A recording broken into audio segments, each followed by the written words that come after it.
La République, pour s'établir, a besoin de former sa propre religion, qu'ils vont appeler d'ailleurs, ça c'est un paradoxe incroyable, en tout cas une surprise, c'est un étonnement pour moi, jeune chercheur, la laïcité.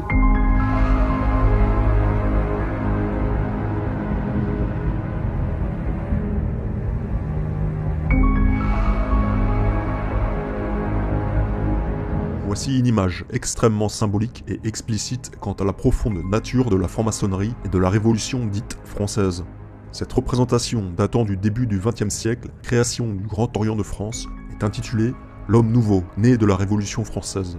Nous y voyons un homme se tenant debout sous la devise du Grand Orient, liberté, égalité, fraternité, devenue, in fine, devise de la République. L'homme est évidemment un maçon, un franc-maçon, avec pour seul vêtement un tablier maçonnique couvrant l'innommable culte phallique. Il porte à la main une truelle ayant aidé à façonner la colonne sur laquelle il s'appuie. Nous pouvons voir que sur cette colonne tronquée sont inscrits les nouvelles tables de loi, c'est-à-dire celles des droits de l'homme, remplaçant ainsi les 10 commandements donnés par Dieu à Moïse. S'appuyant sur cette déclaration des droits de l'homme, fondation de l'État laïque, le nouvel homme, libéré et illuminé, écrase sous son pied un prêtre gisant au sol avec la Sainte Bible sous la main.